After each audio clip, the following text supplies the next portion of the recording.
आप सुन रहे हैं द क्विंट और मैं हूं अलिफ। मैं कहानियां सुनाता हूं, कुछ किस्से, कुछ कहानियां जो यादों से बुनी हैं, कुछ सपनों की कहानियां और कुछ अपनों की कहानियां। आज की कहानी की ट्यूनिंग एकदम ही अलग है। आज की कहानी का नाम है पन्नालाल पनौती।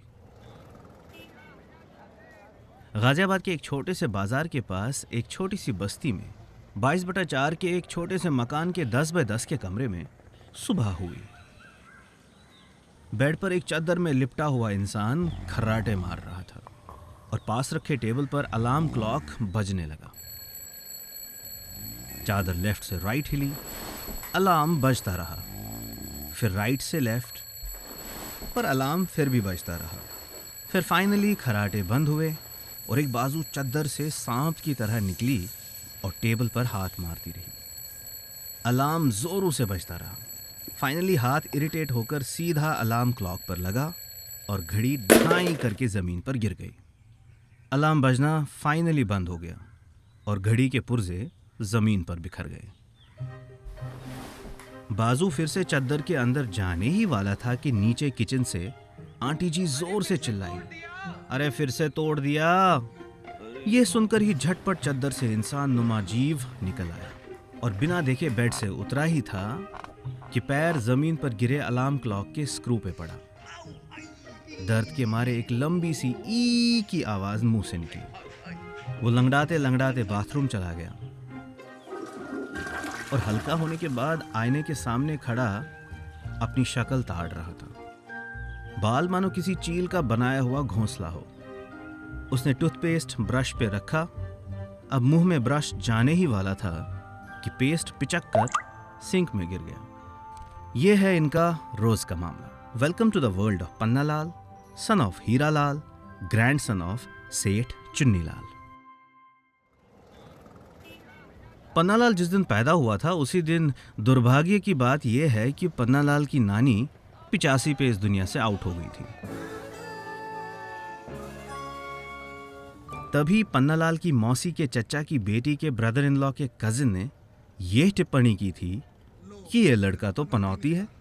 हालांकि हीरालाल ने उस दूर के दुष्ट रिश्तेदार को मुंह तोड़ जवाब देते हुए चाय की पतीली सर पे दे मारी थी। पर पन्नालाल की मौसी के चाचा के बेटे के ब्रदर इन लॉ के कजिन की वो कही हुई बात मानो गोंद की तरह पन्नालाल की जिंदगी से चिपक गई।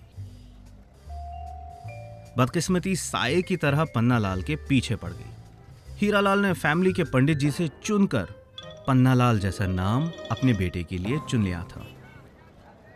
हीरालाल 3 पुश्तों से गाजियाबाद के सेंट्रल मार्केट की दुकान 9-2-11 के दूसरे फ्लोर पर आयुर्वेदिक शफा खाना चलाते थे। वो बवासीर, कब्ज और गुप्त रोग का इलाज करने के माहिर थे। लोग दूर दूर से अपने बवासीर और कब्ज का इलाज करने हीरालाल के पास आते थे। अब हीरालाल चाहता था कि उनका बेटा पन्नालाल इस पुश्तैनी काम को आगे ले जाए।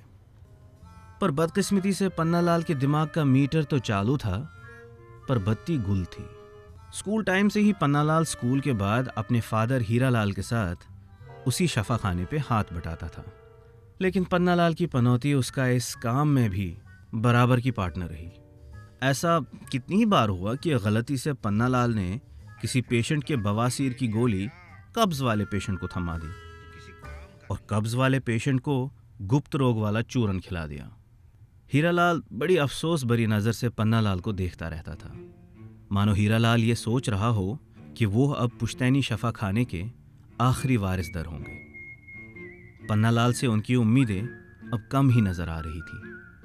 जूं तू करके, रट्टा मार के, चुम्मन और बाकी दोस्तों से एग्ज़ाम में कॉपी कर करके पन्नालाल ने फाइनली स्कूल से 12वीं का एग्ज़ाम पास किया और गाजियाबाद के टॉप कॉलेज में एडमिशन होने ही वाला था कि वो कॉलेज सरकार को उसी साल मेंटेनेंस और रिपेयर की वजह से बंद करना पड़ा। पूरी कहानी सुनने के लिए डिस्क्रिप्शन में दिए गए लिंक पर क्लिक करें। किस्से कहानियां आप Google podcast, Apple podcast, Spotify और जियो सावन पर भी सुन सकते हैं।